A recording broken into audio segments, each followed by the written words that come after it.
JEE mains के first attempt से पहले 4 महीने का टाइम बचा हुआ है एंड इन 4 मंथ्स में आपको क्या क्या मिस्टेक्स नहीं करनी है वो सब मैं आज की वीडियो में आपको बताने वाला हूँ। अगर आपने मिस्टेक्स नहीं करी तो आप काफ़ी आपका स्कोर कैसे आएगा उसकी एक आपको इंडिकेशन देते हैं कि लास्ट के 4 मंथ्स में जिसने अच्छे से कंसिस्टेंटली पढ़ लिया, जिसने ये मिस्टेक्स नहीं करी, जितने भी आपको।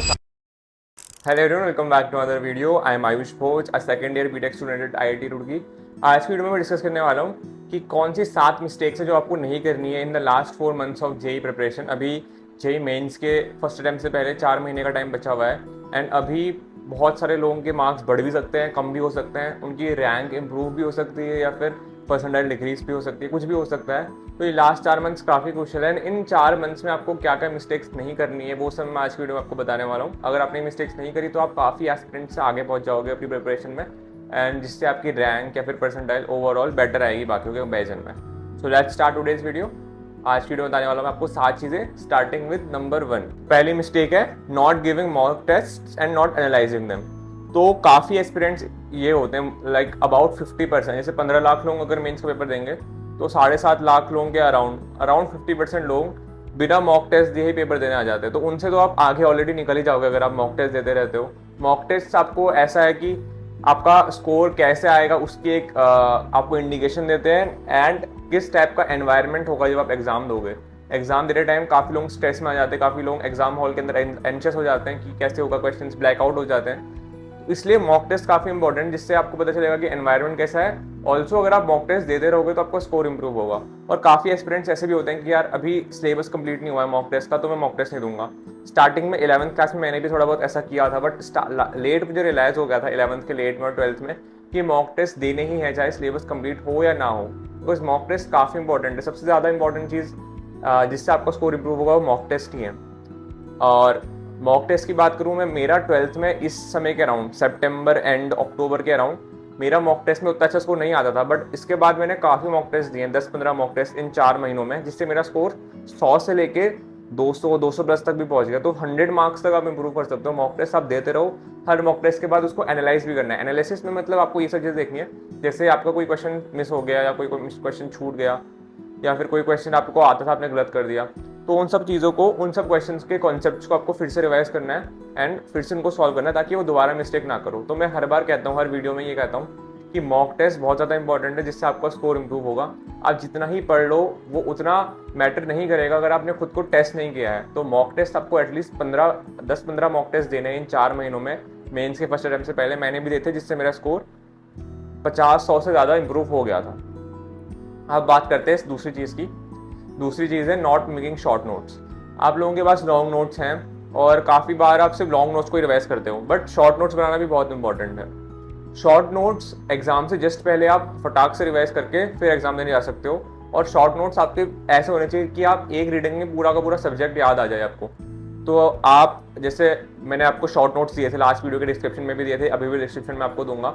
उस टाइप के आपको शॉर्ट नोट्स बनाने की एग्जाम से 2-3 घंटे पहले आप पूरे शॉर्ट नोट्स पढ़ लो, फिजिक्स, केमिस्ट्री, मैथ्स की, और आपको एकदम से सब याद आ जाए। अब आप इतने लंबे लंबे मोटी मोटी कॉपियाँ में आप नोट्स ढूंढोगे अगर, तो आपको हर एक चीज़ नहीं मिलेगी। बट शॉर्ट नोट्स में आपको हर एक कंसेप्ट जो कि इंपॉर्टेंट है, जो आपको मिस कर जाते हो आप, वो सब चीज़ें लिखी होनी चाहिए। हर एक फॉर्मूला, हर एक रिजल्ट जो कि एग्जाम में पूछा जा सकता है, वो सब चीज़ें आपको शॉर्ट नोट्स में लिखनी है हर एग्जाम से पहले। जैसे अगर आपका कोई छोटा सा टेस्ट है जिसमें आपको लाइक 30 क्वेश्चन है, 10-10-10, उस वाले टेस्ट में जितना भी सिलेबस है उतने पोर्शन को अपने नोट से आप रिवाइज कर लो, शॉर्ट नोट से। या फिर अगर आप मेंस का पेपर भी देने जा रहे हो जनवरी में, तो जनवरी अटेम्प्ट के मेंस के पेपर से पहले भी आप 3-4 घंटे वो जो शॉर्ट नोट्स की आपकी कॉपी उसको रिवाइज करोगे, जिससे आपकी सब चीज़ें, फिजिक्स, केमिस्ट्री, मैथ्स, चाहे 11th हो चाहे 12th हो, वो पूरा आपका 3-4 घंटे में, इतने 2 साल की जितना भी सिलेबस है वो आपका एक साथ रिवाइज हो जाएगा। तो शॉर्ट नोट्स बनाना बहुत इंपॉर्टेंट है। एंड किस टाइप से शॉर्ट नोट्स बनाए हैं वो मैं आपको बता चुका हूँ। मैंने आपको शॉर्ट नोट्स के लिंक भी दी थी डिस्क्रिप्शन में, उसको आपको फॉलो करना है। काफ़ी लोग बोल रहे थे कि उसमें कुछ चीज़ें मिसिंग है, तो वो शॉर्ट नोट्स जो है मैंने सिर्फ आपको एक रेफरेंस के लिए दिए हैं, आप उन्हें फॉलो कर सकते हो, बट आपको खुद के शॉर्ट नोट्स भी बनाने चाहिए जो आपके खुद के नोट्स से मैच होते हो। तो आप खुद से शॉर्ट नोट्स बनाओ, जो चीज़ें मिसिंग है वो आप खुद से करो, और जो चीज़ें मिसिंग नहीं भी है उनको भी आप खुद से करो। बिकॉज मैंने जो लिखा हुआ है वो मुझे लिखते लिखते भी याद हुआ है, तो आपको भी लिखते लिखते याद हो सकता है। इसलिए आप शॉर्ट नोट्स खुद के बनाओ, वो जो मेरे नोट्स है वो सिर्फ रेफरेंस के लिए थे। अब बात करते हैं तीसरी चीज़ की, और ये तीसरी मिस्टेक भी काफ़ी लोग करते हैं इस लास्ट के टाइम पे। वो सिर्फ तो मिस्टेक है प्रायोरिटाइजिंग 2 सब्जेक्ट्स ओनली या फिर प्रायोरिटाइजिंग 1 सब्जेक्ट ओनली। तो फिजिक्स केमिस्ट्री मैथ्स है, कुछ लोग ये सोचते हैं कि फिजिक्स केमिस्ट्री कर लेता हूँ, मैथ्स में मेरा वैसे भी कुछ नहीं होना, मैथ्स में 20 नंबर ले आऊँगा, वैसे फिजिक्स केमिस्ट्री में 70 ले आऊँगा तो अच्छी परसेंटाइल आ जाएगी। ये बहुत गलत सोच है, बिकॉज तीनों सब्जेक्ट्स को आपको साथ लेके चलना है। और कुछ लोग से होते हैं सिर्फ केमिस्ट्री के बल पे IIT जाने चाहता हूँ मैं, फिजिक्स केमिस्ट्री नहीं करेंगे। तो देखो यार, एक सब्जेक्ट या 2 सब्जेक्ट से आपको IIT आप नहीं पहुंच सकते, अगर आप पहुंच भी जाओगे तो आपको उतनी अच्छी ब्रांच शायद ना मिल पाए। तीनों सब्जेक्ट्स को आपको साथ लेके चलना है, तीनों सब्जेक्ट इक्वली इंपॉर्टेंट है, मैथ्स फिजिक्स केमिस्ट्री, आपको तीनों में अच्छे से पढ़ना है। मैथ्स थोड़ा ज़्यादा टाइम लेती है आपका, मैथ्स में आपको थोड़ा ज़्यादा टाइम देना पड़ेगा फिजिक्स केमिस्ट्री के कंपेरिजन में, बट मार्क्स तीनों में आपके सिमिलर आने चाहिए, बिकॉज तीनों में आपका एफर्ट बराबर होना चाहिए। तो ऐसा नहीं है कि आपको सिर्फ फिजिक्स केमिस्ट्री पे फोकस करना है, मैथ्स तो वैसे भी हार्ड आएगी, आप ये सोचते रहते हो कि मैथ्स पढ़ के भी नंबर नहीं आएंगे। देखो ऐसा नहीं है, नंबर आपके आएंगे अगर आप अच्छे से प्रैक्टिस करो मैथ्स में। और कुछ लोग ऐसे होते हैं जो फिजिक्स और मैथ्स उनकी अच्छी होती है बट केमिस्ट्री में उनके नंबर नहीं आते हैं, क्योंकि रटने का सब्जेक्ट है, कैसे रटूँ मैंने, मुझसे से रटा नहीं जाता। देखो अगर आपको एक अच्छी कॉलेज चाहिए, देखो ये चीज़ें ये थोड़ा सा लाइक गलत चीज़ है कि आपको रटनी पड़ रही है चीज़ें, लेकिन आपको थोड़ी बहुत चीज़ें रटनी पड़ेंगी, आपको यह चीज़ें याद रखनी पड़ेंगी, रिएक्शंस, रिएजेंट्स, ये सब चीज़ें आपको याद रखनी पड़ेंगी जिससे आपके अच्छे मार्क्स आएँ। मैंने भी अपने टाइम पे याद रखी थी जिससे मेरे केमिस्ट्री में अच्छे मार्क्स आए थे, एंड आपको भी रखनी पड़ेंगी। सो फिजिक्स केमिस्ट्री मैथ्स आपको तीनों को साथ लेकर चलना है, कोई भी सब्जेक्ट को आप छोटा मत मानो कि उसमें कम एफर्ट डाल रहे हो, आप तीनों में अच्छे से एफर्ट डालो, तीनों में अच्छे स्कोर लेके आपको आना है, एंड किसी भी सब्जेक्ट को छोड़ना नहीं है, किसी भी सब्जेक्ट में आपको अपने को बेटर नहीं मानना है और उन 2 सब्जेक्ट्स को लेके ही आप चल रहे हो, ऐसा नहीं करना, बिकॉज लास्ट में आपके मार्क्स कम हो सकते हैं इस चक्कर में। एंड मैं हमेशा से कहता हूँ कि आप तीनों सब्जेक्ट में अच्छे नंबर लेके आओ, 90 70 में हमेशा कहता हूँ 250 नंबर लगा आपको लेके आने, फिजिक्स में केमिस्ट्री में 90 और मैथ्स में 70। और मैथ्स में 70 में सिर्फ इसलिए कह रहा हूँ बिकॉज मैथ्स जेन्युइनली हार्डर आती है, बट इसका मतलब ये नहीं कि आप मैथ्स छोड़ ही दोगे।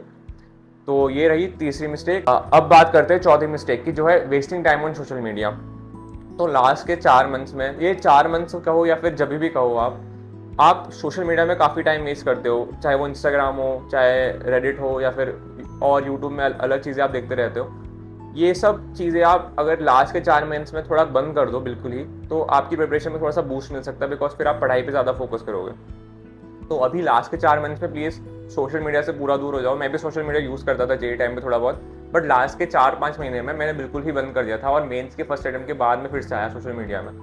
तो आप ये सब अभी बंद कर दो, अपनी पढ़ाई पे फुल फोकस करो, मॉक टेस्ट पे फुल फोकस करो, जो मैंने आपको बताया उन सब चीज़ों पे फुल फोकस करो, अपने सब्जेक्ट्स फिजिक्स केमिस्ट्री मैथ्स को अच्छे से पढ़ो, और सोशल मीडिया से थोड़ा देर के लिए भी दूर रहो।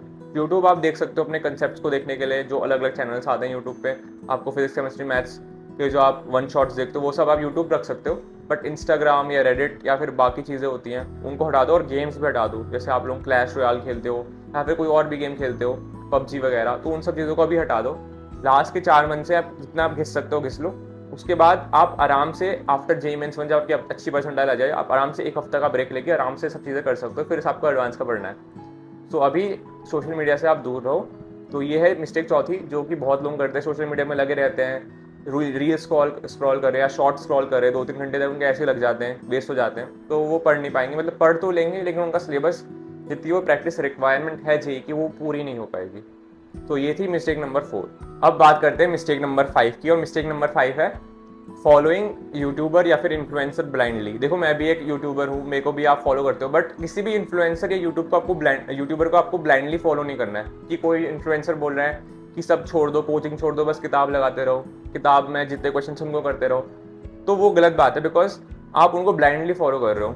मेरे हिसाब से आपको ब्लाइंडली सिर्फ अपने कोचिंग के टीचर्स को फॉलो करना चाहिए, जो भी आपके कोचिंग के टीचर्स आपको पढ़ा रहे हैं, चाहे आप ऑफलाइन पढ़ रहे हो, चाहे ऑनलाइन पढ़ रहे हो, चाहे पीडब्ल्यू में पढ़ रहे हो या फिर पीडब्ल्यू में नहीं पढ़ रहे हो, आप जिस भी कोचिंग में पढ़ रहे हो, आप अपने टीचर्स को ब्लाइंडली फॉलो करो।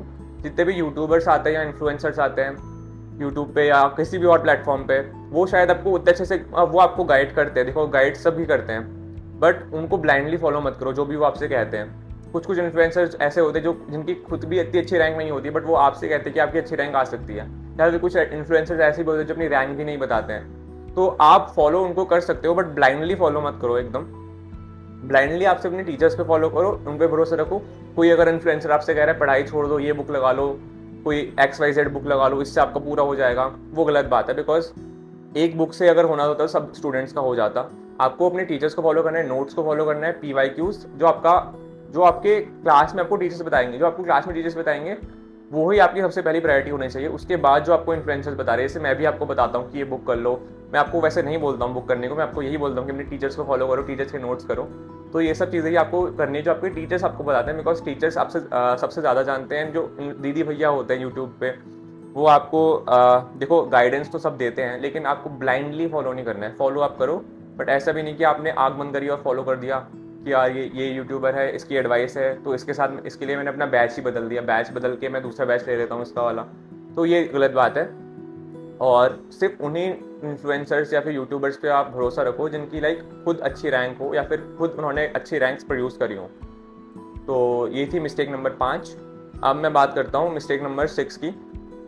मिस्टेक नंबर 6 है लीविंग चैप्टर्स या फिर सिलेबस। देखो कुछ लोग ऐसे होते हैं कि मैथ्स में सिर्फ 50% सिलेबस में करूँगा ताकि मेरे 50% मार्क्स आ जाएं। देखो ऐसा कभी नहीं होता कि आप 50% सिलेबस करोगे और 50% मार्क्स आपके आ जाएंगे। आपके 50% सिलेबस करने भी 50% मार्क्स नहीं आएंगे, आपके 25 या 30% आएंगे, क्योंकि हार्ड आता है पेपर। और अगर आपको ये चैप्टर हार्ड लग रहा है तो आप उसे छोड़ो मत, सिंपल सी बात है। मेरे को कॉम्प्लेक्स नंबर हार्ड लगता था, कॉम्प्लेक्स नंबर मैंने छोड़ा हुआ था एंड का, बट मैंने बेसिक्स चीज़ें अच्छे से कर ली थी। कोई भी चैप्टर आपको मुश्किल लगता है, एटलीस्ट बेसिक्स कर लो। अगर कोई चैप्टर आप छोड़ने वाले हो, छोड़ दो, ऐसी कोई बात नहीं है। रोटेशन आप छोड़ सकते हो, मैंने भी छोड़ा हुआ था। रोटेशनल मोशन क्या है कि ना, बेसिक्स कर लो, जैसे मोमेंट ऑफ इनर्शिया निकालना, या फिर सिंपल इक्वेशन में I tau equals to I alpha करना।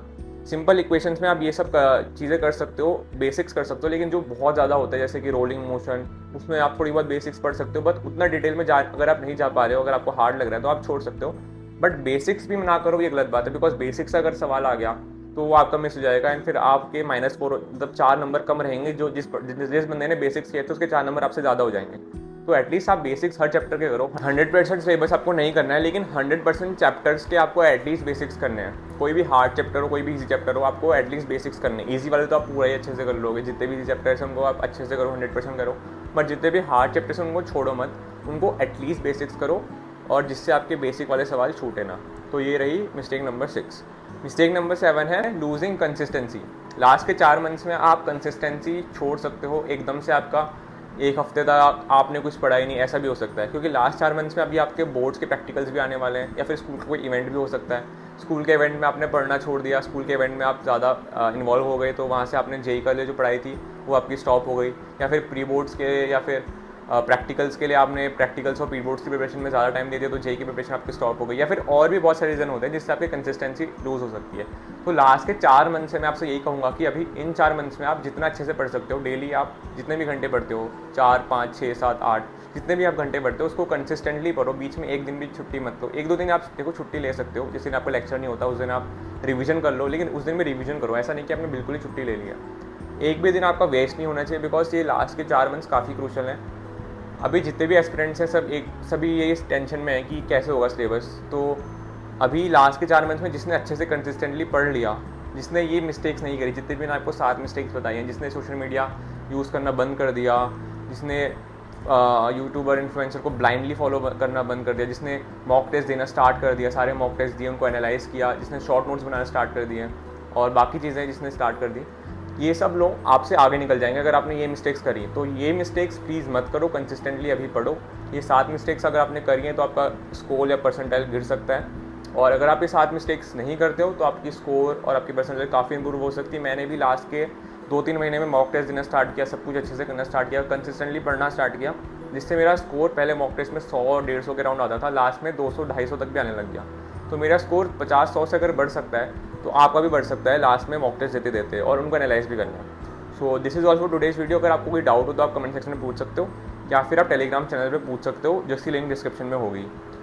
और अगर आपको कोई और भी डाउट्स हैं तो इसके अलावा आप इंस्टाग्राम पे भी मुझसे पूछ सकते हो doubts. So thanks for watching and have a nice day ahead.